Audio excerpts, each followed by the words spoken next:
Can I get at least 15 minutes of gameplay in before work? We're pushing it. It's gonna be tight. Find out on this episode of Abscission.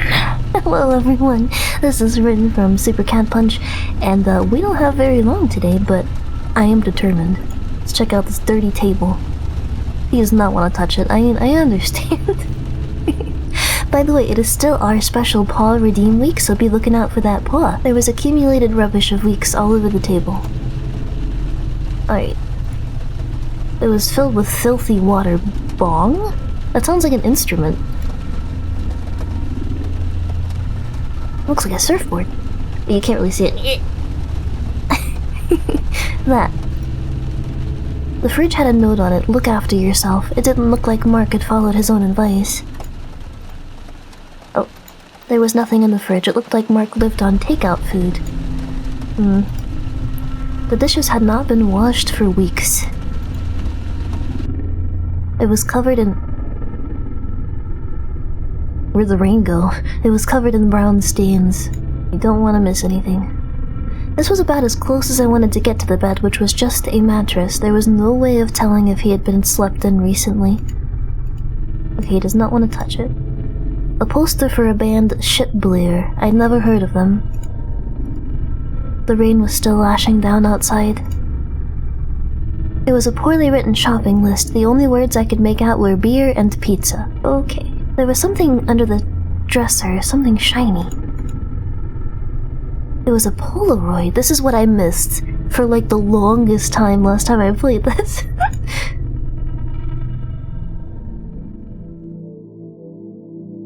I presumed the man was Mark Torrance. He had an interesting style.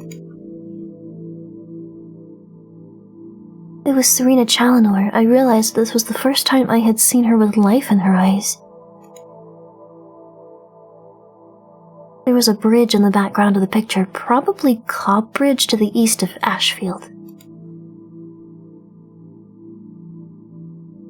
There was a bloody thumbprint on the photo. It seemed like wherever Mark had gone in his wounded state, he looked at this photo before he had left. Oh boy, Mark was not here, but it looked like he had left a lot of himself behind. Had he been attacked, or had he done this to himself? Okay, we are back. Hello. I was, a bit under the weather yesterday and had to stop recording, so this is the following day, and also why this is a day late, so... But, the secret Paw Redeem is still going, and I'm just gonna go ahead and let you know that it is in this video, so sorry about that, but we're not getting this out on Friday as usual. And, we only missed one line of dialogue, and that was him saying that he thought he saw something moving in the sink. A pile of assorted viscera lay on the floor. Oh, pleasant. There seemed to be an organ or two within the fleshy matter, but I could not recognize them. They seemed to be rotting, though the blood around them was relatively fresh. That's not unsettling. I tried not to gag. There was a t-shirt and jeans crumpled on the floor. They were soaked with blood. A bloody handprint was smeared down the wall. I decided to leave further analysis for the forensics. A toilet as filthy as the rest of the room. I don't need or want to use it. There was trash in every pocket of the filthy jeans. Shouldn't he not touch this stuff, though? I sifted through it and eventually found one item of interest.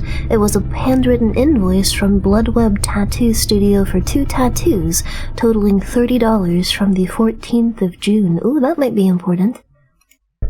I had little experience of commissioning tattoos, but that seemed very inexpensive. Clue gained, tattoo receipt.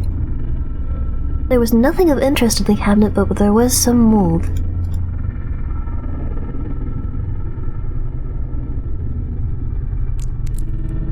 The bile rose in my throat. The rustling was the gentle waving of glistening fleshy leaves growing out of the plug hole. The sink was slick with blood, and a lot of it. From the color, it seemed likely that this had been spilled relatively recently, most likely in the last 24 hours. Uh-oh. There was a lot of blood. It thickened around the plug hole. There was a bloody handprint on each side of the sink, as if someone had braced themselves against it. Perhaps the blood in the sink had been vomited, rather than seeping from a wound? The leaves of the strange plant were lined with pulsing veins. Each one of them quivered like a tongue. Let's touch it. That is a great idea. I think we've gotten enough evidence here. We got the photo, and we got the receipt for the tattoo. I made the call in the phone booth outside to get the apartment sealed and analyzed. I doubted Mark would come back to that bloodbath, but if he was still alive, where was he? Alright, so we can go to the Starlit Gallery? Alright, well, let's go to Starlit Gallery then. The painting style was familiar. It was most likely another one of Serena's. This one seemed to both convey emptiness and infinite mass.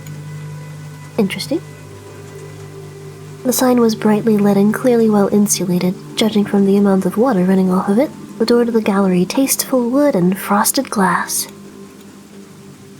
The door was locked. Oh, I didn't even notice the person sitting there. We're closed, and before you ask, we have no planned date for reopening. Could I have a moment of your time, then?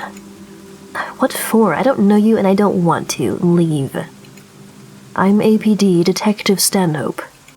Well then, go away, Detective Stanhope. Her body was shaking and with barely held emotion.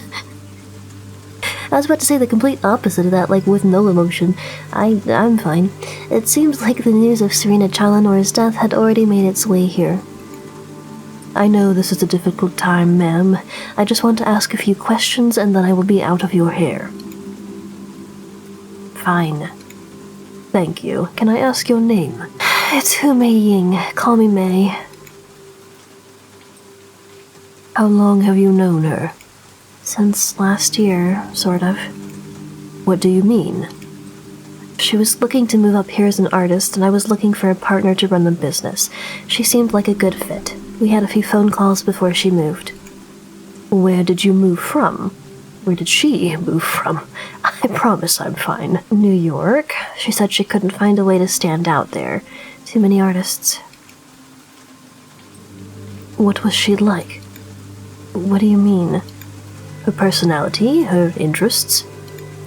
I didn't know her that long. Help me out here, you run a gallery together.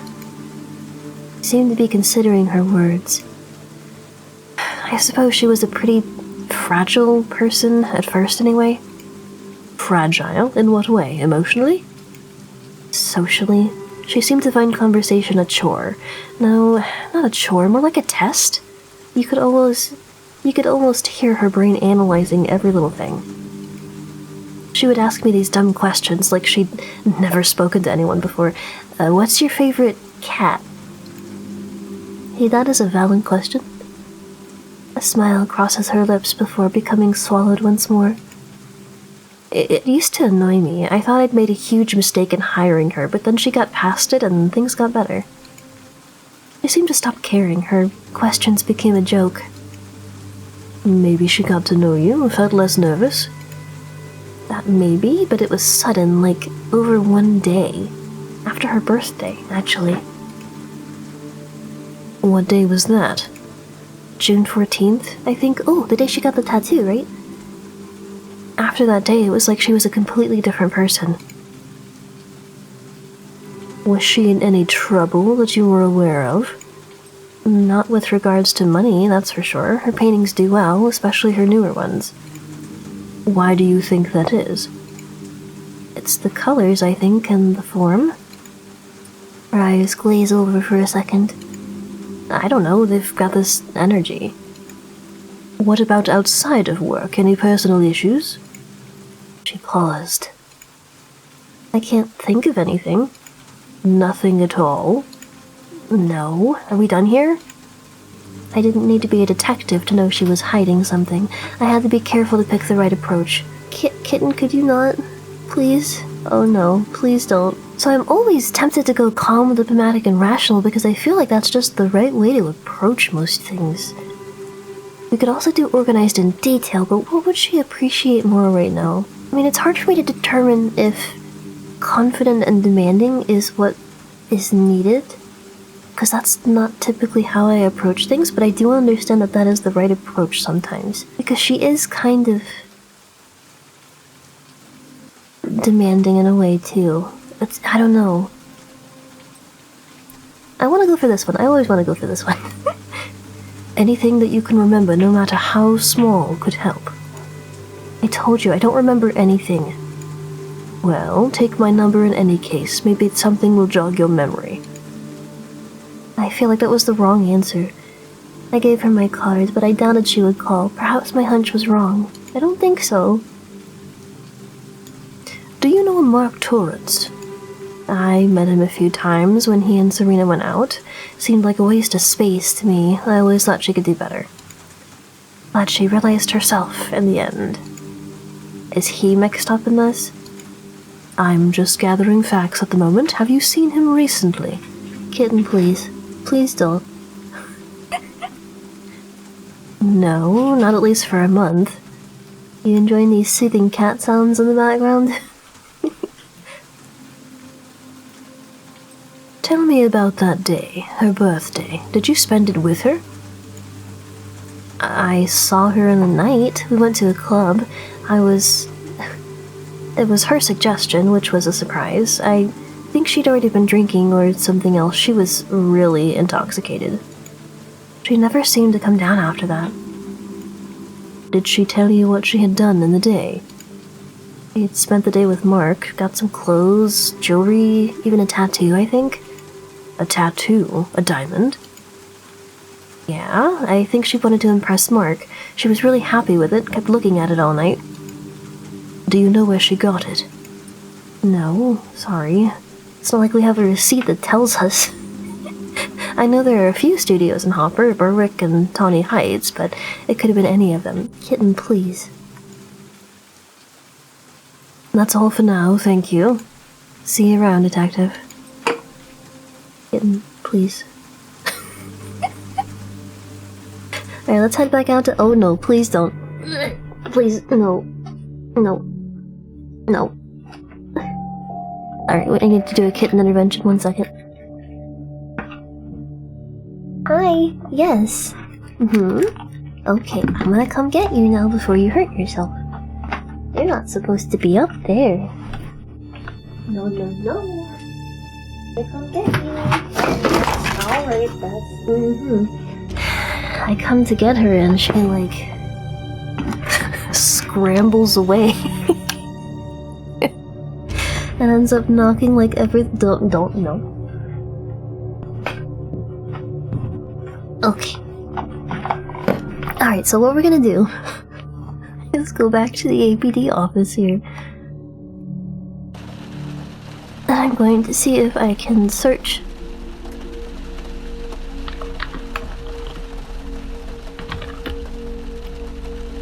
Okay, so I think this only works on people, which makes sense, but still. On January 21st of 1985, Mr. Christopher Miller disappeared from his home right before the eyes of his terrified teenage daughter. She was still deep in shock when Drummel and I arrived. In her garbled testimony, she recalled her dad telling her, "I wear no mask," before his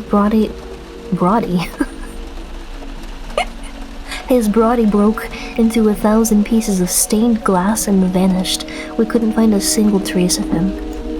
Miller's wife told us that he had been acting strangely for weeks before this, spending hours alone studying magazines from an organization called the Church of the Yellow. This church turned out to be a mystery of its own. We traced its registered address to an abandoned P.O. box filled with unopened letters. Judging by the stamps, most of those letters had been lying there for decades. We found some of the magazines in Miller's office. They were printed on thick yellow paper that felt like parchment and were almost impossible to read. The text seemed to curve before my eyes, and sentences were disjointed and cryptic. Looking at these things made my head hurt. The magazines went to the evidence locker, but when we tried to examine them again a few days later, we found they had crumpled to powder as if the pages were thousands of years old. That's interesting. You got any more? It was a hot August in 1985, one of the last cases I worked with Ben.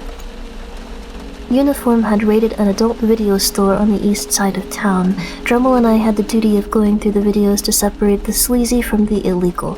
It was exactly the kind of stuff you'd expect.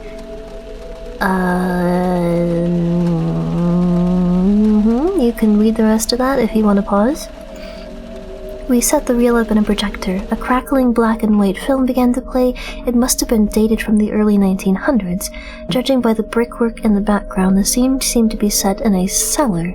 The camera was fixed on a bizarre wooden statue. The statue had the body and limbs of an obese, genderless human. It had no head. Its hands were raised so the palms were facing the viewer. The lighting was poor, but it looked as if there were small, fanged mouths in the statue's palms. There was no movement, and the camera never changed its position. The film ran for precisely 6 minutes, and then came to an abrupt end. We dismissed it as a weird oddity. But after seeing that film, I had the same nightmare for 6 consecutive nights. In it, I stood facing the same cellar wall I had seen in the film. I was aware that something terrible lay on the other side of those bricks, waiting to be released. Somehow, I knew it wanted me to place my palms on the stonework. Even now, I sometimes dream of that wall. That's spooky. Okay, I would like to continue, but that is all the time I have for today. So sorry again that this is a day late, but I hope I made you smile today, and I will see you next time. Bye! Bye!